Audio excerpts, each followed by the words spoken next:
Good afternoon, everybody. Happy Friday. Welcome to the Scott Squared Back to School College Football Preview Prediction and Picks Extravaganza. Try to get that on a license plate. I'm your host, Scott the Steamroller Steehn with Whiners and Whiners.com, joined as always by my talented co-host up there keeping it real in New York City. It's the one, the only, Scott Reichel. What's up, brother? Yeah, doing pretty well. I'm looking forward to the week 2.5 card. I don't know how you want to call it, but it should be fun. Truth is, this card doesn't look as good as the previous week as far as I'm concerned, but hopefully there are a couple of games that surprise us. You feel the same way? I do. There's a couple of good games. You know, there's a couple of good games on Friday night that we're going to talk about this week. So that's kind of nice to have a little Friday night action that doesn't suck. How'd you do? You playing college games last night? You get on that Texas State? I did not. I had the over in that game. Had the over? Did you get the 58.5? I got 57.5. Oh, very nice. Got it early. All right. Well done. And of course, welcome to everybody here that is viewing the show live in real time. Don't forget to get us to drop us a comment. And I'll be honest with you, we'll probably put it up because you guys need to comment more. So give us a comment. Let us know what you're playing. Let us know what you think of our plays. And of course, we'll finish the whole show off after we talk about the top 25 with Bet to the Farm. What's up, Joan? Good to have Joan here, man. She's been a fan and a follower for a long time. It's great to have her back watching the show live. So, Skeeter, without further ado, we got a lot of games to get to. So, you know what? Let's get to it. Let's take a look at this Arizona K-State game. Arizona ranked 20th in the country. K-State number 14. Dropping the number a little bit. Where do we officially have this one for the show, Scott? Is it 7 or 7.5? I had 7. Got 7? Okay, very good. You know what? I'll kick it off. These two teams are kind of similar, buddy. This is a really important game for both teams. Both are 2-0. Both hold hopes of conference championships, potentially a spot in the college football playoffs. Holy mackerel, playoffs! But first, we got to get by this one. Both of them are very reliant on their quarterback. Talked about Avery Johnson. He is a fantastic dual threat quarterback, great runner, has a ton of arm strength, Scott. Accuracy, not quite there yet, but you know whose accuracy is there, and that's Noah Fifita of Arizona. He's thrown for almost 3,400 yards and 30 touchdowns in the 11 games since he took over the starting job last season, game number 4. And that includes an absolute epic performance against New Mexico. 422, 4 TDs in that season opening win. And you know what? The guy that made most of that happen is a guy named Tatora, and I know I'm gonna blow that name, Tatora McMillan. He went for 304, Scott, 304, and all 4 of those touchdowns. Now, K-State, man, they played Tulane last week, and that was not a pretty game down there in New Orleans. They had a redshirt freshman named Darian Mensah, and he absolutely torched that K-State defensive backfield. 19 for 29, 342, 2 TDs. I'm going to guess that Fifita probably even better than Mensah, Scott. So they're going to have to fix some things there in the K-State defensive backfield. Bad news for Arizona at defense. That ain't great. 471 to Arizona, to New Mexico, 39 points. And they only beat Northern Arizona 22-10. In that game, they gave up 211 rush yards, 5.6 yards per carry, including 130 to a pretty nice little dual threat quarterback in Dampier. Cats have averaged 7.8 yards per carry in their 65 rushes this season. Johnson's averaged 7 even. It's a bad matchup for both defenses. What do you got here, brother? Yeah, so the total, as you said about the actual defensive struggling, the total has gone up about 4 points. So they are expecting a shootout here. Kansas State, I think, has the advantage being at home. And, of course, with their ability to dominate the line of scrimmage potentially.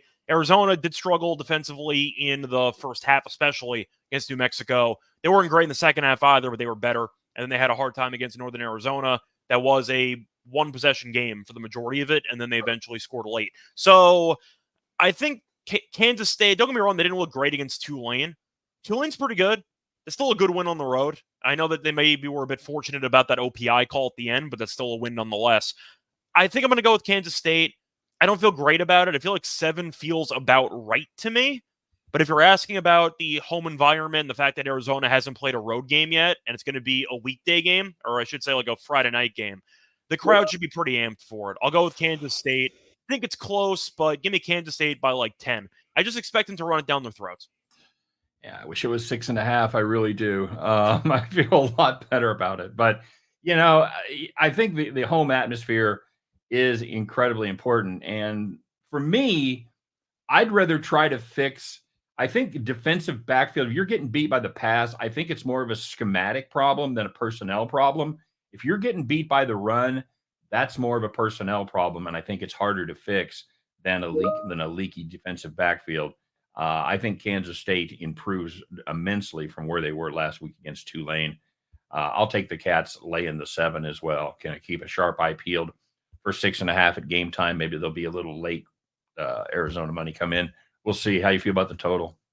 I'm going to go over. I still don't trust either defense, but I think that you're looking at these defenses each having their own problems, and I think that points will be aplenty in this game. A lot of big plays. I'll go with the over. Okay. Do we have Kansas on the board? I know they were still ranked in some and not on the other. Do we have that? We have it officially as one of our plays. Let me quickly see what ESPN has for Kansas ranking. I don't believe they're ranked. No, they're not, because they lost Illinois, so they're not going to be ranked. Right. I thought they might have dropped to 24, 25. You got a thought on that one? I'm going to lean to UNLV. I think 9.5 is way too big. I think UNLV is pretty good. I'm same way. I think that's a good rushing team right there. All right, let's talk about Saturday action. Number 13, Oklahoma State, traveling down I-44, the what they used to call the Indian Nations Turnpike, take on the Tulsa Golden Hurricanes. Guys, is that a singular plural? Is that a hurricane like Miami or the Hurricanes? It's a great Crimson question. Tide, rather. I'm going to call them the Canes. There you go. So was there a silver hurricane that they had to name themselves the Gold Hurricanes, or how does that go? I don't understand why a team in Oklahoma has anything to do with hurricanes. Is that like Sharknado? Like there's gold inside the hurricanes? Like I don't really understand it. I'm just more disturbed by the actual plot and through line of Sharknado. I didn't say that I do. I just know that there are sharks inside tornadoes. But there's Mark Cuban. There's Mark Cuban running around somewhere in the middle of that movie. Is that right? He's in one of them. I don't know which one. It's like one of them. Like the Jimmy Buffett cameo in the Jurassic Park movie. I think it was a big, give or take. You got to save the drinks. You always got to save the drinks. Save the margaritas, of course. 19.5. The Cowboys are favored in this one. 62.5 is the total that I have. Your turn, buddy. What do you got here? Yeah, so I know both of us were right last week with Arkansas plus the points. They should have won the game. That was a massive choke job there, but nice job by Oklahoma State to get by. Tulsa did lose to Arkansas State. I do think that Oklahoma State's obviously the better team here, but do I think Oklahoma State's a great team? Not really. They also have Utah on deck, and this is their first road game of the season. For spot, I think I'm taking the points. It's a lot of points when you have Utah on deck. I don't know if Rising's going to play in that game anyway. We know that Rising is already basically ruled out for the game tomorrow. Right. So if he's not able to go, it should be a pretty good opportunity for Oklahoma State to maybe start the season 4-0 and to kickstart their playoff hopes, I guess. But I'm going to go Tulsa here with an injured quarterback for like a top 10 team on deck. It's a pretty bad letdown spot after you had a miraculous comeback in, double overtime to win that game. Yep. I just think it's a pretty bad spot for Oklahoma State to have a letdown. Give me Tulsa plus the points. Yeah, I'm with you there. I think this was going to be a classic sandwich spot before that epic comeback, and now I think it's even more of a letdown spot. The one thing that I can't get past is Arkansas outgained this Cowboys team by 300 yards, man. They, like you mentioned, they had a pick six, they had a muff punt. But what really stands out is I watched the film of this game. That Oklahoma State team can't tackle, Scott. They're having issues with, especially with one-on-one, getting squared up, being in the right position, and getting the tackling done. Weird things happen, man, in these little big brother, little brother games in state. We've already seen that number drop from 20.5. Now it's down to 18.5. I think that's smart money coming in. I like the Golden Hurricanes there as well. Scott, we're actually going to talk about both of our alma maters here today. We already talked about my honorary alma mater, as is adopted K-State when my son graduated from there. But we're going to talk about yours right now, as it's going to be the Battle of Red. Number 4, Alabama travels to Madison to take on the Wisconsin Badgers. 15.5. Now it's gone to 16, and 49.5 is the total. Scott, this is a Wisconsin offense. Stop me if you've heard this before. That's still struggling. They brought in another transfer quarterback, Tyler Van Dyke. They are not great so far, 85th nationally in scoring, 89th in passing production, despite playing Western Michigan and South Dakota. I think trying to break out against this Tide's defense, it's given up just 16 points this season. It's going to be a long slog for the Badgers. Now, Alabama did have a little bit of a struggle against USF last week. They pulled ahead in the second half, but they led just 14-3 after the third quarter was done. I'm not sure DeBoer trusts Milroe yet. Bama has really been run heavy so far, just 49 pass attempts, 89 rushes. I expect that trend to continue there in the crazy atmosphere at Madison. I don't think that's the time they're going to be opening up the game. I don't think there's going to be a ton of big chunk plays here. I think it's going to be a game of attrition, a lot of grinding. Alabama's 46th in time of possession. Badgers are 12th. Scott, I think these are going to try to impose their will on each other. I like this game to stay under the total. Yeah, I think I'm going to agree with you about the under, but I think for the side, I am going to lean to Bama. Even though Wisconsin is getting a lot of points and Camp Randall's a tough place to play, I don't think they're good. Like, they had a hard time against Western Michigan. They had a hard time against South Dakota. I know Alabama had a hard time against South Florida. I kind of like that South Florida team. They had a couple touchdowns that were turned back on penalties. Their left tackle couldn't stop anybody. I'm trying to remember if it was a left or right tackle, but they had a serious problem in the offensive line in that game. Wisconsin's defense has looked fine this season, but it's really the issue Wisconsin always runs into, and it's why Ohio State used to kill them all the time.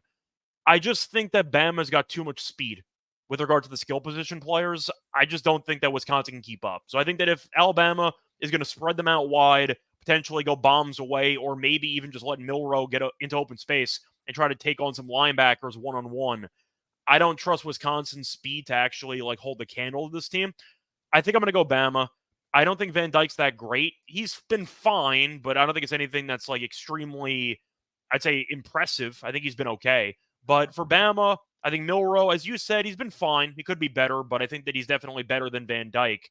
And I do think that Bama's got the much better athletes at basically every position. So for me, the fickle experiment in Wisconsin so far has not really worked. And I know that you can keep waiting on it, but maybe we'll have to, reach an actual conversation about it later on. But Wisconsin hasn't impressed me. I think Bama's better than them. So I'll go with Bama minus 16. Yeah, I think there won't be much jumping around there in the fourth quarter. Maybe some light moving up and down. But I think the enthusiasm is going to be long gone from Camp Randall by the beginning of the fourth quarter.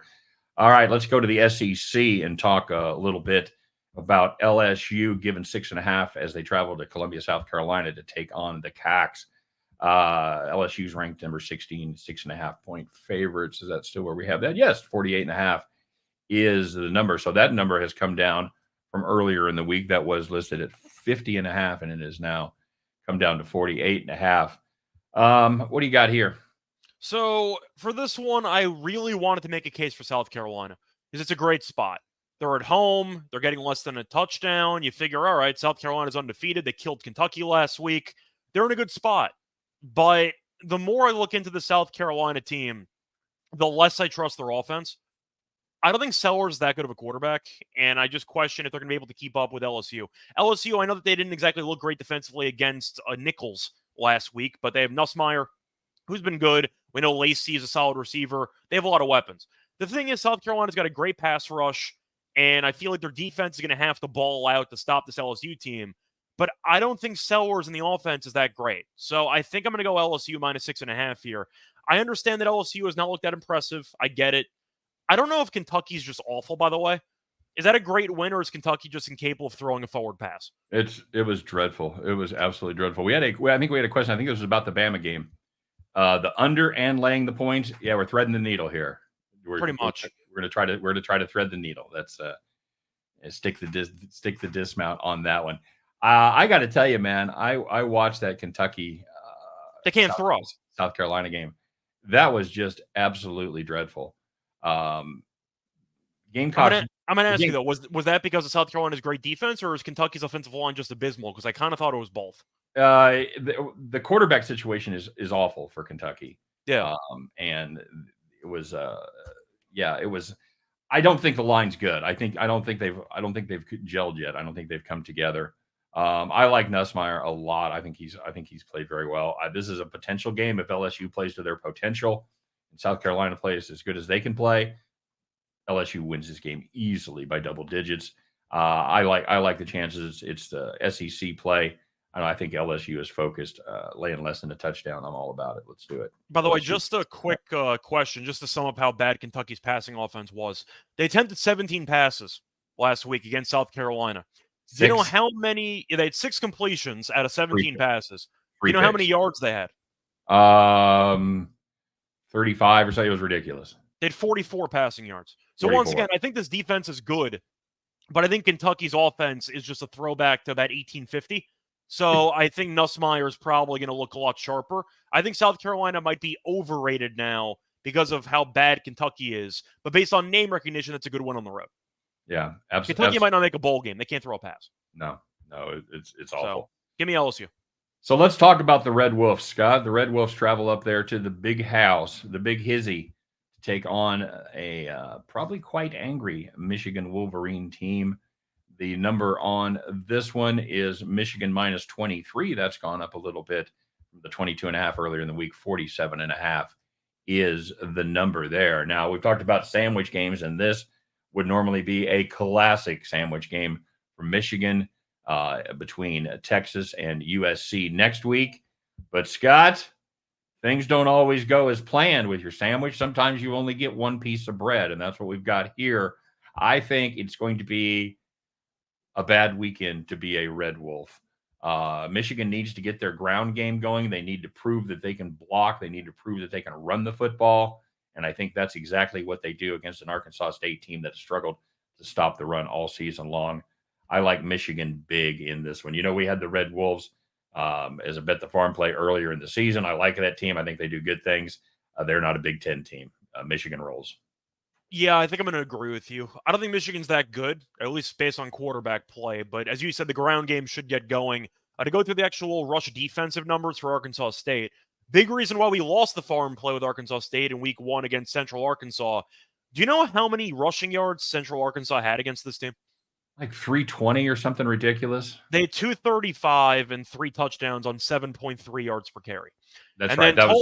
Then Tulsa last week had about 160 on 5+ yards per carry. So they can't stop the run. I think Michigan should have looked better up front. I did like Texas in the game last week because I just don't think that Michigan can actually look that sharp offensively.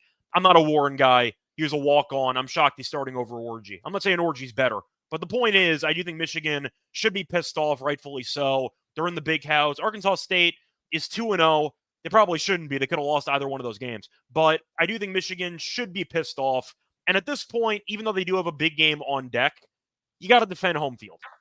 Like, you got embarrassed in your home stadium last week to a very, very solid team. Heard some boos there, buddy. You can't have that. You can't have that. So I think you need to stay in the game at home. You weren't even that great against Fresno. So I think you need a good game here. Give me Michigan by 28.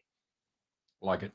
Another game with top 25 teams. Number 24, Boston College heading to Columbia, Missouri to take on MIZZOU, the Missouri Tigers, who ranked 6th. Is this the underrated game of the week? It might be. It might be. We'll see what BC has. You know, BC got a lot of cred for beating Florida State, and then a little bit of the luster wore off when we saw Florida State play again. So I don't know exactly what we have. Well, no, it was backwards. They beat Florida State after they already lost. That's right. They had the Georgia Tech win had some luster that wore off. That's right. That's the one I was thinking. Yep, absolutely right. So 15.5, little Boston College money coming in. 48.5 is the total, and that has dropped significantly, Scott. That opened up at 54.5. You want to talk about this one? I think I like Boston College in this game. I know that Missouri's a solid team. They also haven't played anybody. They beat Buffalo, who I think is terrible, and they beat Murray State, who we know is not any good. So they won both games by a combined score of 89-0. They've not given up any points. Now, Boston College ended up beating Florida State. They also ended up beating Duquesne 56-0. So they basically just copied Missouri and kicked the crap out of an FCS team. The one thing I do think Boston College is very underrated at is offensive line play. They have a very, very good offensive line. I think that if Castellanos avoids turnovers, which is always a concern with him, but with the running game and with the ability to be physical, I think they can slow the overall game down. I think they can milk some clock, drain some clock on some really long drives, and I think that Missouri offensively is good, but they haven't played anybody worth a damn. And you could argue that Florida State's also not good either, Florida State's better than the two teams Missouri faced by a wide margin. Just it is what it is. Buffalo's not any good. They haven't been good since their coach, Leopold, ended up leaving for Kansas. And Murray State, we know, is a joke. So I'm not going to fully, I'd say, jump on the Missouri bandwagon. I think they're a good team. I got to see them be tested a bit. 15.5's a lot.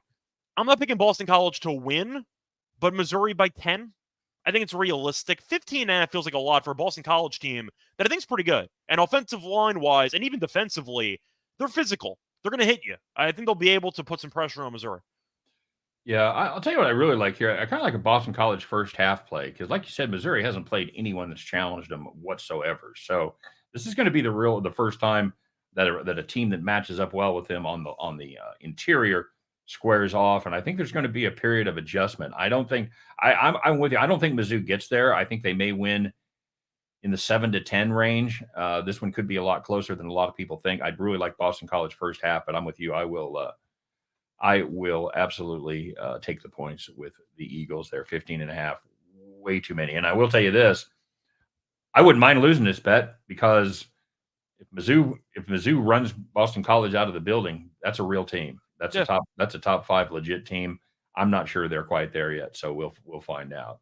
All right, let's go west, young man, as the Oregon Ducks travel to take on the Oregon State Beavers. And Oregon favored by 16, 49.5 is the number. Man, the name of the game for the Beavers was turnover. They lost all their staff, both sides of the ball. Everybody left them standing there with their little satchel, like a 1930s hobo, Scott, a little satchel on a stick as they're standing there and watching everybody leave. Hell, even Stanford and Cal got deals.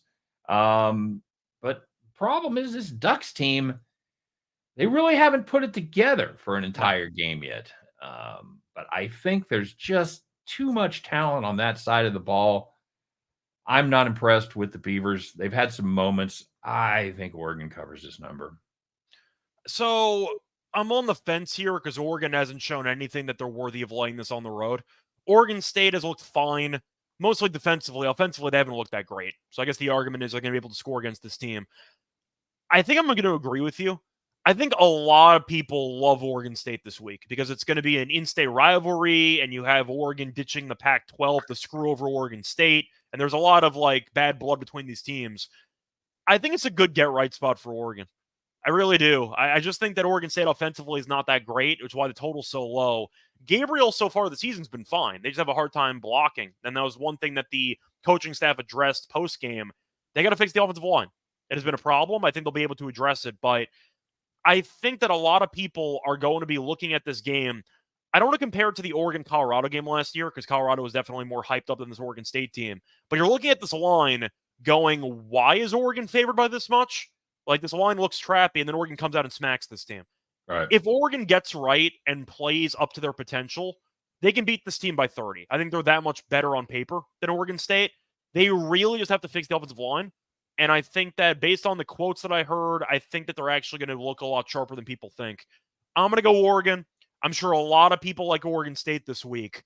I'll go contrarian favorite because I'm sure nobody, even the public, wants to back Oregon after what happened against Boise State last week. Right. Yeah. So I'll go contrarian favorite.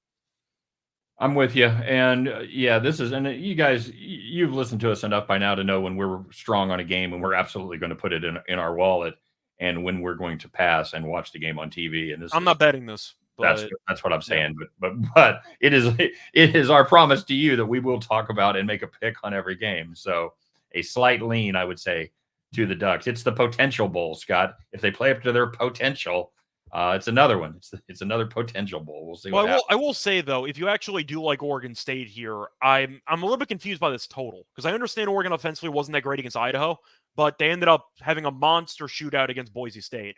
Oregon State can't really score. We saw that against San Diego State. They didn't need to, though. We know the Aztecs still play offense from 1950, so they didn't need to. But 49.5 with Oregon, doesn't that total seem really low?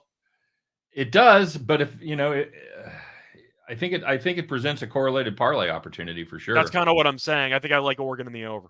Yeah, I think that's the way to go, and I think if you want to go contrarian and go the other way, I think the under is the play there because it's not. Oregon State isn't going to win a shootout. No. I think we can agree on that. So let's talk about Tulane heading to Norman. Norman, is that you?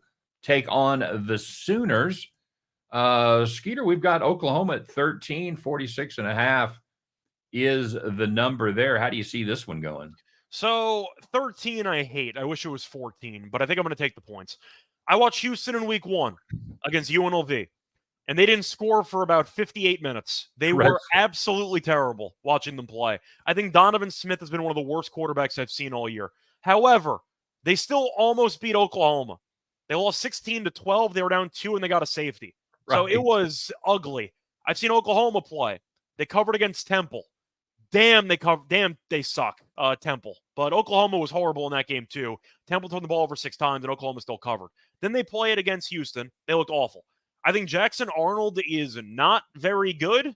The ground game hasn't been that great. The defense has been fine, so there's that. But Tulane gave Kansas State a run for their money. I know it was at home, and I understand this is in Norman, but I don't want to lay this with double digits when they can barely beat Houston, who I think is not going to reach a bowl game.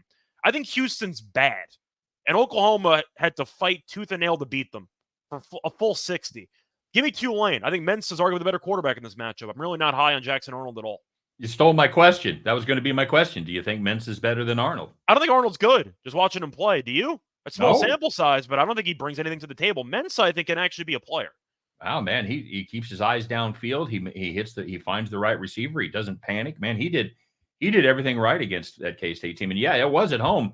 But Scott, that was a Tulane team that came in and beat K-State a couple years back. In fact, I think it was the year they went to the championship game. So this is a high quality Tulane team. I know coaching has changed, the personnel has changed, but they have that mindset. They're not afraid of anybody. They're not afraid to play anywhere. I mean, you watched that game. They had an OPI call that might have taken away a touchdown. I don't think the guy got in the end zone anyway, but they almost beat Kansas State. They were right there. Yeah, that was my question. I wasn't sure that ball ever got over the goal. Not even close.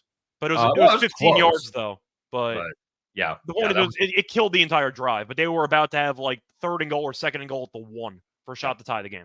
100%. So. Yeah, I'm with you. I got to take the points here. You know, and Oklahoma's due to jump up and do Oklahoma things, but man, this Tulane team, I'm impressed with what I've seen so far, especially from Mensa, and the defense, not terrible. So you know, Oklahoma plays next week.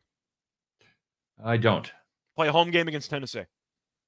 Oh yes, I did see that. Yeah, I will be probably taking Tennessee in that game. A bit of a look ahead spot, you think there, buddy? Could be.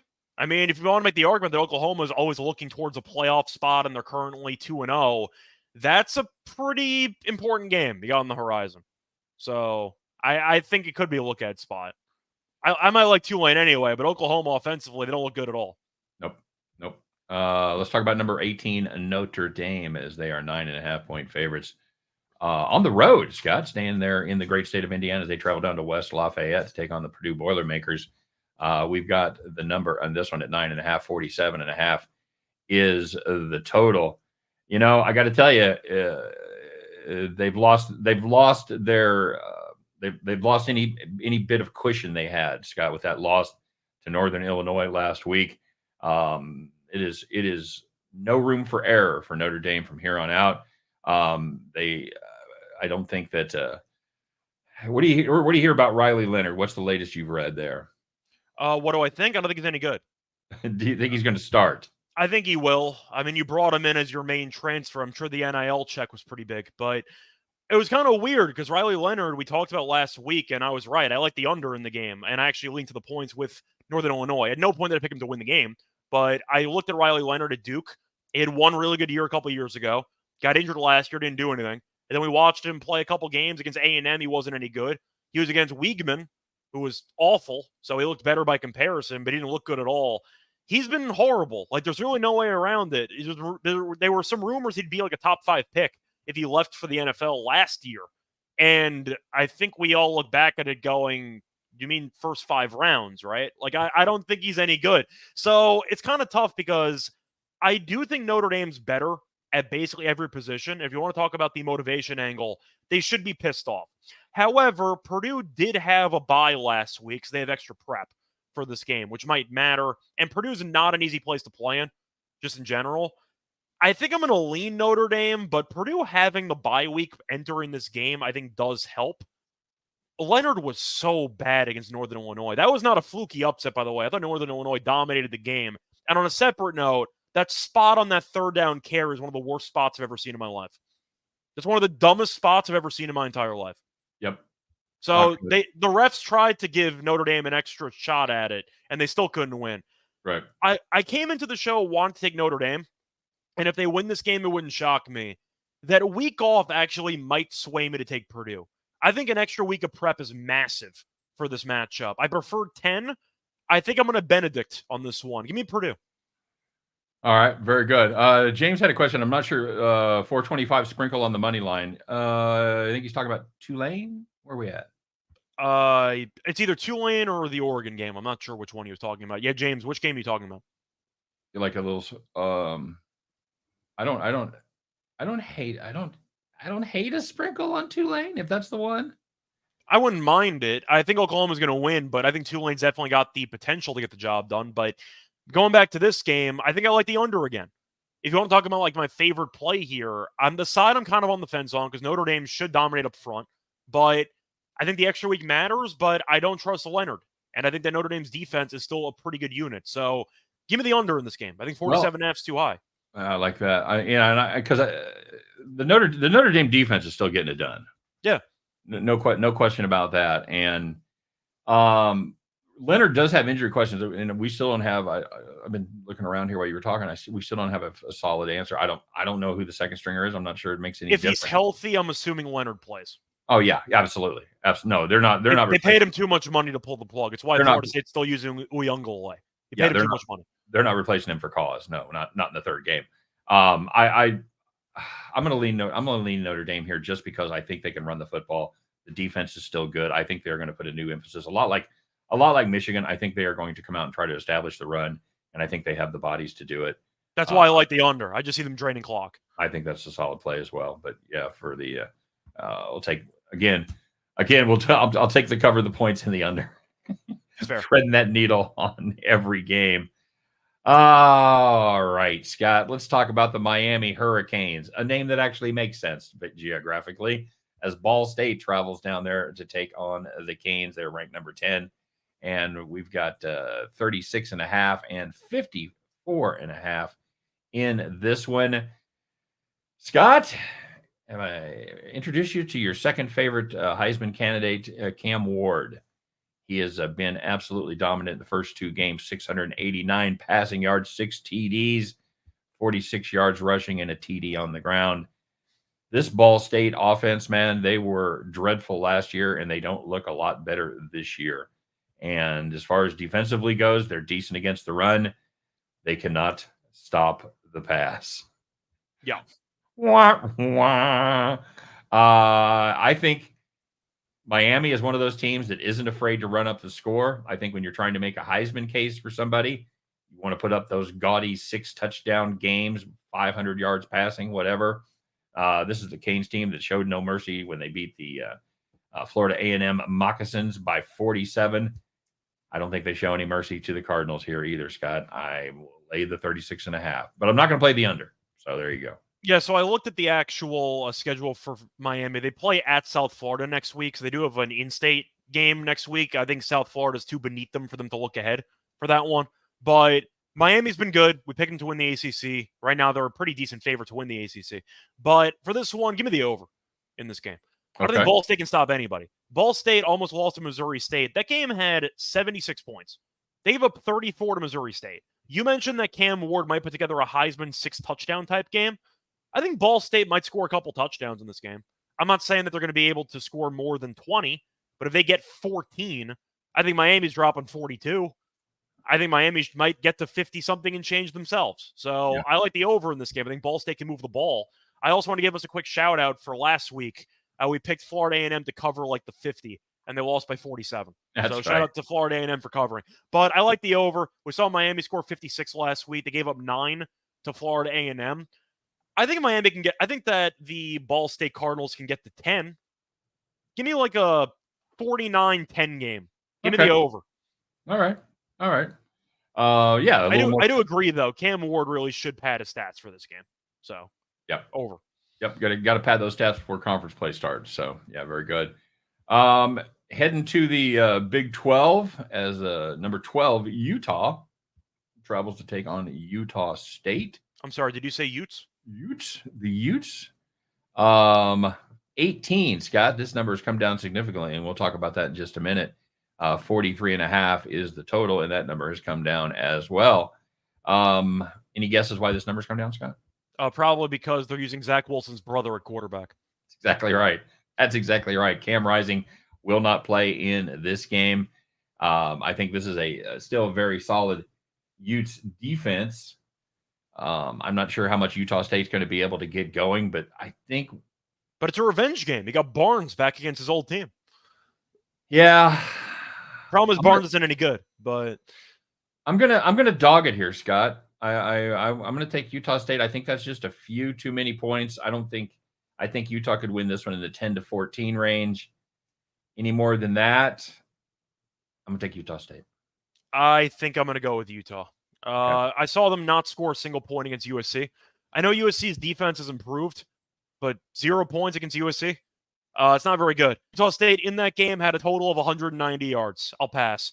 USC had 544 by comparison. But I think Utah is going to try to run the ball with Bernard, obviously. I think Wilson's not any good. But I think this defense is great. I think Utah might end up winning this game. Honestly, 24-0 is actually possible here. I'm not sure that Utah State's going to score. I like the under in this game because I think Utah knows that Wilson's brother's not any good. I think they know that they can run the ball. They know they can dominate defensively. But I think that Utah State might score less than 7 points. I'm not sure they score a touchdown in this game. So I'll go with the under. Give me Utah to win. If you want an actual score prediction, 27-3. Okay. Ugly Iowa type game. That's my call. All right. Very good. Ole Miss, ranked number 5 in the nation, and they roll in to Wake Forest to take on the Demon Deacons, and this game is 21 for Ole Miss, 64.5. This is another one that has come down during the week. This was opened at, I think, 24, maybe 23. It was 23.5 earlier in the week, down to 21. What do you have in this game? I got the over. I watched Wake Forest play last week. That was an absolute shootout. Forgot Bachmeier actually ended up at Wake Forest. If you wondered what happened to Boise State reject quarterbacks, they go to Wake Forest apparently. But he looked pretty good. They ended up losing the game to Virginia, but that game was 31-30. They blew a double-digit lead in the fourth quarter, but Bachmeier had 400-plus passing yards in that game. We know Ole Miss runs up the score against everybody. We know that Ole Miss has been showing no mercy this season, trying to get Dart the potential Heisman. I think he set the all-time, consecutive completions record to start a game. He set the Ole Miss record, but he missed the NCAA record by 2.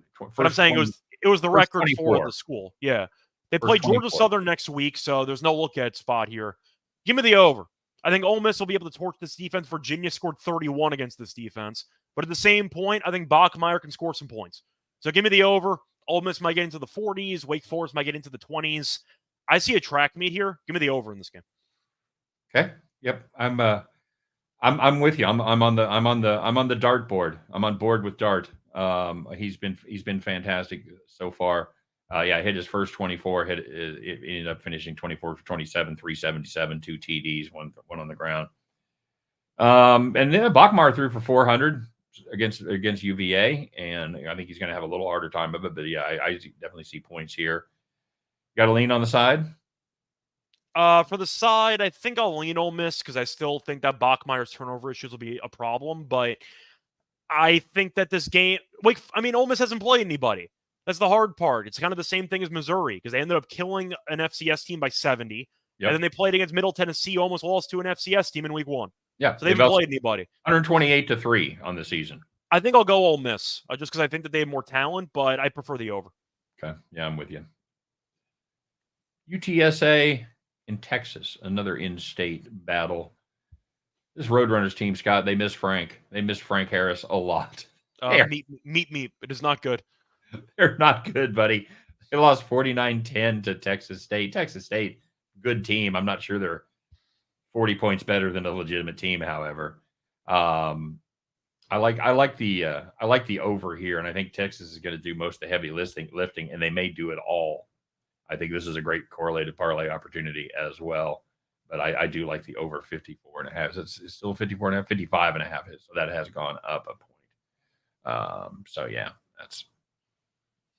What they lose again? They lost 49-10 to Texas State, and we just saw Texas State lose to Arizona State at home. We're going to address probably not a good look for UTSA. Yeah. You like Texas?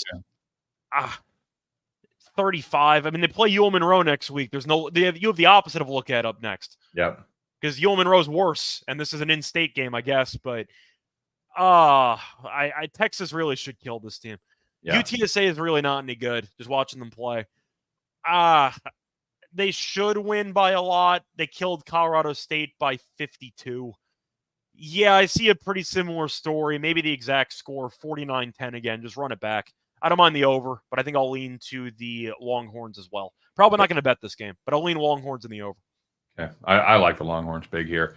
I had an interesting question, Scott, and we talk about this. I have a relatively new bettor starting out $500 bankroll. How much should I be risking betting each game? Trying to figure out unit size. Scott, I responded to it in the comment right below it, but I said most people tend to bet about 2% to 5% of their bankroll. Yep. With a one unit play being 1%, so you're looking at $10 to $25 per game in that general neighborhood. And what I like to do, I like to keep it that way and adjust percentage wise as my bankroll grows or shrinks. Yeah. So your unit size will be dynamic. So yeah, good question. Thank you very much. And good answer. Look at you, man, doing the show, answering people and everything. Yeah. Killing it. You're killing it today. I'm used to StreamYard. You're not, but I'm used to it. It's like riding off. It's like falling off a bike, Scott. I used to do all this, and I'm just getting back in the groove. So very good. You're picking up the slack here at the beginning. There's going to be a movie made. It's called How Steehn Got His Groove Back, and it's just you trying to figure out a computer. Excellent. Yeah, that's how it goes. Hey, let's talk about the best team in the country, Scott. Georgia Bulldogs ranked numero uno, 24.5-point favorites as they go to Kentucky. We talked about this Kentucky game earlier. That was some of the absolute worst defensive back play I've ever seen in a Power 4 conference game. I don't know if you watched any tape of that. I think South Carolina. Didn't they had 5 sacks in that game? Yeah, but every time I think they had 9 completions in that game. By the way, what was the spread you said? I see 22. You said 24. Oh, it has come down? All right. I see 22. Sorry, I forgot to check the board. I'm using my notes from earlier in the week. So yeah, there's some Kentucky money coming in. Again, Scott, some of the worst quarterback play, some of the worst defensive back play I've seen. I think South Carolina had, I want to say 9 or 11 completions, and on at least 5 of them, the wide receiver was standing all alone with virtually no one else in the picture. Some of the worst continuing blown coverage I have ever seen. Again, it's schematic. Can you fix it in a week? You can. Will they? I don't know. That worries me a lot. I think Georgia rolls here, my friend. So the reason why the line has dropped, even though we think Kentucky sucks, is because Georgia's got a pretty important game on deck. You know where they're headed next week? No. Well, they have a bye, but then they play in Tuscaloosa. Okay. So there is a bye week, though. So the point is, since they already have a built-in week of prep, are you looking ahead 2 weeks in advance? No. Probably not. That's kind of the argument. People are going to look at the schedule and go, oh, you got Bama on deck on the road. Of course, they're going to be ignoring Kentucky. That's what the bye week's for. First conference game, I think Georgia beats the brakes off this team. Kentucky, I think, will not make a bowl game. I think they are that bad with the offensive line. You mentioned the defensive backs, even ignoring that concern. They can't block anybody.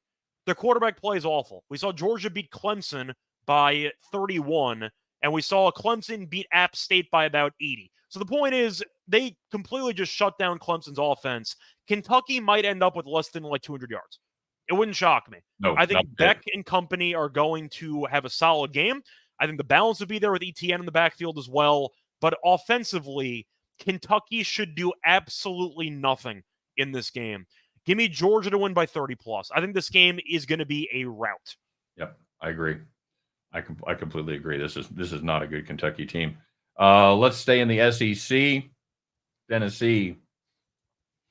Number 7 in the country host Kent State. They're number 7, by the way, but in terms of like talent, they might be top 4. They're really good. Yes, they have looked very impressive so far. The number in this, Scott, talk about threading the needle, baby. Gonna play Vols under here. 49, 62.5. We are not expecting a lot of offense from the Golden Flashes. Well, I do want to give a quick shout out to Kent State. They were officially, I was waiting for the first week of an FCS team to beat an FBS team. Yep, and I want to thank you. Francis. Personally, I want to give a shout out to Kent State for breaking the seal. There were a couple of FCS teams to win over the weekend, but Kent State was the first FBS team to lose as they lost and basically got dominated for the majority of the game against St. Francis. So I think that Tennessee should kill them. We talked about it before, though. They do have a game against Oklahoma on deck in Oklahoma. No bye week in between, so there's definitely a look-ahead spot here. However, we saw Tennessee beat Chattanooga by 66. They beat NC State. I love Tennessee in that game. They beat NC State by 41 points. Yeah. I was all over Tennessee. I thought NC State wasn't any good, and Tennessee destroyed them. I think Sampson's going to have 120 yards and 2 touchdowns by half. I think that you're looking at Kent State probably giving up 50+. I think I like the over in this game, hoping Kent State maybe gets a garbage time touchdown in there somewhere. Yep, that's what you're hoping. Over, but I think Tennessee, if they really want to, can win by 50 or 60. Kent State and Temple should face off in the end of the season to see who's the worst team in the entire FBS, because they're probably the worst 2 teams. Who gets relegated? Loser gets relegated, and they end up getting to take like North Dakota State or South Dakota State spot. Just have a relegation system in place. Let's bring St. Francis in. I don't even care. Why not? But Kent State, after losing to an FCS team, now you're facing off against Tennessee in Knoxville, and this team goes no huddle and up tempo. Tennessee, it might not be South Alabama bad like we saw yesterday, where they played a 6-minute fourth quarter. Brutal beat, by the way, if you had the spread or the over in that game. But shout out to South Alabama for scoring 87 yesterday. But I do think that Tennessee should score 60 or 50 and change. I think I'm going Tennessee, but give me the over. Yep, I'm completely with you. Kent State is bad. I think that's really bad. Another great correlated parlay opportunity. And you don't think of like 62.5 being a key number, but that's a good number to have. 56-7 is pretty much the projected score in this one. So that's gets us to 63. If you have the over, you're gonna break open the champagne bottles if Kent State scores a touchdown. Yes. I think you're a lock to win if Kent State scores a touchdown. Absolutely. What's the first quarter spread? Give me Tennessee minus like 10.5, 13.5 first quarter. Yeah. We're gonna kill this team. I like it. Last one on the board that I have, my friend, is Northern Iowa and Iowa. I think you mean Nebraska. Or Nebraska, rather. Sorry. What was the number on that? I didn't write it. You got it? I mean, I have it on the screen. I think it's 32.5. Oh, there you go. Oh, you did find. Okay, good. It's hard to find. It's not listed everywhere. So kind of do a little digging there. Yeah, 32.5. ESPN bet is 30.5 right now. So it does involve an FCS team though. So I'm sure you can find different lines all over the place. Okay. This is a Northern Iowa team that's decent. Has looked decent so far. They've been averaging 300 yards per game on the ground. Pass rush has been good. Defenses, they've been putting pressure on the quarterback. But Scott, how about Dylan Raiola, for Nebraska? You put the hopes of an entire state, an entire program on a freshman's shoulders, and he has been very good so far, hitting 74% of his throws. Hasn't thrown a pick yet. Looks really good. Looks like a young man who is much older than his years indicate. He's doing everything this Nebraska team needs to do. Are you buying the Nebraska hype? Hey, Mom, can we get tickets to see Patrick Mahomes? No. We got Patrick Mahomes at home, and they just take him to a Nebraska game because the guy just tries to cosplay as Patrick Mahomes half the time. He's good, though. He's good. I don't know if he's going to be a first-round pick in the future. He might be, but he's definitely the best quarterback Nebraska's had in a long, long time. He's very solid. Now, for this game, Colorado sucks, but it was a good win for Nebraska because we saw them lose to Colorado last year. They were able to defend their home field, and they look pretty good. Now they're ranked again. Matt Rule's doing some good things over in Nebraska. They play Illinois next week in their first conference game of the year. That's at home. It's also on a Friday. It's a bit of a shorter week there. Do you think it's actually a sandwich spot, or is Colorado too bad to be considered for a sandwich spot because they did lose to Colorado last year. There were some revenge angle aspects to it. And Colorado, despite being bad, is overhyped. Is this a sandwich spot? I think it might be. I don't know. When you've got a new quarterback, a new system like that, and you're found new success that you haven't experienced in a long time, I'm not sure there's any letdown spots for this team. I'm much more comfortable calling a sandwich spot in someone like a Michigan or something You have like ranked that. teams on both sides. I'm just saying, like it's I kind of a understand. weird spot for Nebraska. I understand, but I think Nebraska. I think they like winning. They're at home. I think that crowd's going to fire them up, and I like Nebraska in this spot. I think I just don't know how much we're going to get out of Northern Iowa. I think Nebraska is going to dominate the trenches. I think everything that Northern Iowa's been able to do so far in the season means nothing because they are definitely stepping up a level of competition here. So I think I'm going to disagree with you. I think I'm going to go Northern Iowa on the under. Nebraska, maybe it's just based on how they closed the game out against Colorado. They scored in the second half. I'm not concerned about them scoring against Northern Iowa. They should score some points. My point is, though, Rule had no interest in running up the score in that entire second half. He just wanted to drain the clock and get out of there. And I think that you're looking at a spot where Nebraska gets up early. They don't try to embarrass this team. Am I reading too much into it? Because it really felt like Nebraska, once they got up by a lot, they were kind of just coasting. And I'm a little bit concerned that Nebraska, if they end up having a decent first half and they're up like 28-3 in the third quarter, do I think Nebraska is going to really try to bury this team? I really don't. Nebraska had no interest in burying Colorado, and Colorado was trash talking them the entire week. I think Nebraska might just let Northern Iowa leave with some respect.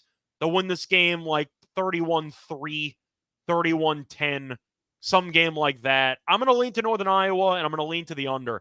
I just think Nebraska, based on what I saw last week, really wasn't in the running up the score business. So I think I'm going to take the points. Okay. It is a lot of points. Anytime you see something over 27, 28, it gets really tempting to take the dog because a lot of things have to go right to be able to cover that number. You've pretty much got to shut out your opposition for the most part. You certainly can't give them double digits. So, you know what? Well, how do you interpret that, though? Because do you agree with me, though, that it seemed like Nebraska could have beaten Colorado by 40 if they wanted to, but they just tried to run clock and just end the game as quickly as possible? They had no interest in trying to run up the score in the second half. No, you're right. You're right. They pretty much took the air out of the ball. But I think this is I just don't think. I think even if they take their foot off the gas a little bit, I think this Northern Iowa team is not as good as Colorado. I don't even know that they can stop their second stringers no matter what Rule does. It's a fair point. I'm just saying it did not seem like Nebraska was really willing to constantly put up scoring drives in the second half in games they already won. Yeah. Okay. So. And it's not a bad theory. And like I said, you got to have a lot of things go right. You can't make many mistakes. You can't have like a turnover deep in your own territory. Can't have any kind of special teams malfunctions, fumbles, drop punts, that kind of thing. So yeah, I see your point. Again, this is one I'm not going to touch. I'm not positive about this Nebraska team yet. I think they're good. I think they're better than they have been in the years past. I think Colorado is not a good team, so I want to see Nebraska play a couple more before I really have a solid opinion of what's going on up there in Lincoln. So I'm not going to roast you for that one at all. So maybe I'll consider the under. Maybe, but I'm not sure I'm going to bet that either. I see Lenny set up corn. Yep, corn. Could have at least spelled it with a backwards K, but I digress. All right. Hey, that's it, isn't it? I believe so. I'm trying to see if we forgot any games. I think we covered them all. Okay. I think we did too. I got everything on my list. Very good. So, Scott, there's only one thing left to do. People come to us as handicappers. They ask us, hey, you guys do this for a living. If you had to take all of your money and bet it on one single game, what game would that be? And we, of course, say, don't do that. But if you had to, gun to your head, we'll give you a pick. We do it every week. Scott, once again, you know it. You love it, everybody. It is time for Bet the Farm.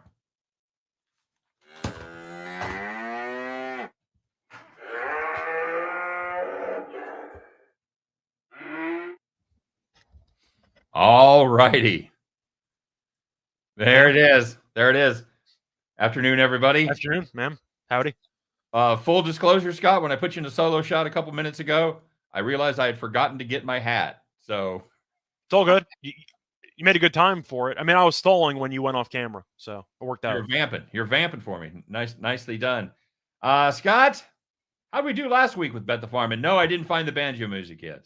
Oh, it's fine. We ended up having Washington State minus the 1.5. Then they closed as dogs against Texas Tech. We really didn't care. They won the game comfortably. Never underestimate the power of Pullman. No, that was good. That was absolutely one of those late night games that weird things happen, and that was an easy win. Texas Tech just couldn't get out of their own way, man. And no, they've been bad on the road for years. We're texting each other at 2 a.m. saying "moo." Yep, pretty much. All right, very good. What do we got cooked up for this week, my friend? Yeah, so for this one, we're going to go to a matchup involving one of the worst teams in the entire country. We talked before about how Kent State might have to play this team for relegation. But the point is we are going to fade Temple. We're going to go with Coastal Carolina, minus the 17.5. Simply put, Coastal, we think offensively, has been pretty good. Even though McCall ended up leaving, we saw them look dominant against Jacksonville State. They killed that team in week 1. Yeah. Week 2, they weren't as good, but the point is I do think that based on how bad Temple's been, I think we agree going into the season that we didn't exactly expect many good things from Navy, and Navy killed them. They won that game 38-11. They could have run it up more, but they were up by a bunch in that game. Then they were up 38-3 in the fourth quarter of that game. Coastal, though, ended up beating William & Mary. They won that game by 19, scored 40, scored 55 at Jacksonville State. It's impressive. Simply put, Temple's not any good. They can't stop anybody on defense. The offense sucks. And we think Coastal, if they even get to the mid-30s, they might cover this. There's no guarantee Temple even reaches 20. So we're going to fade arguably the worst team in the entire FBS. Give us Coastal minus 17.5. Yep, I like it. It's not a great Coastal team. They're good enough. This is definitely a one shoe in the land of the barefoot situation, as I think Coastal rolls up this terrible Temple. Temple might go 0-12. I think Temple's that bad. It's very possible. I have to look at their schedule, but yeah, it's certainly an opportunity to lay the goose egg. So there it is, guys. That's the show. That's our Bet the Farm play, Coastal Carolina minus 17.5. Keep an eye on that one. Maybe there'll be some late Temple money, Scott. You can get it at 17. That'd be great, huh? Yeah, I wouldn't mind it. I don't think it's going to matter. I think the chance absolutely. I think they win by at least 3 touchdowns. Yeah, so. I agree. All right, guys. As always, thanks very much for joining us here as we do this each and every week at 2 p.m. Eastern, 1 p.m. Central. Scott, we're starting to grow our viewership, buddy. We started off, we had like 4 or 5 live viewers. We are up to 25 right now, baby. We're getting our mojo back. I think it's all because of you and Lindy's great producing. Thanks. I just hit the buttons. I didn't do any of the actual slides or anything. Absolutely true. I like that piano back there, by the way. Have a great and profitable weekend. I hope all your bets come in just the way you want them. We'll be back next week to talk about the wins, the losses, and of course, we'll put on our goofy hats and have another Bet the Farm play. But till then, you guys have a great weekend, have a great week, and we'll talk to you then. Take care, everybody.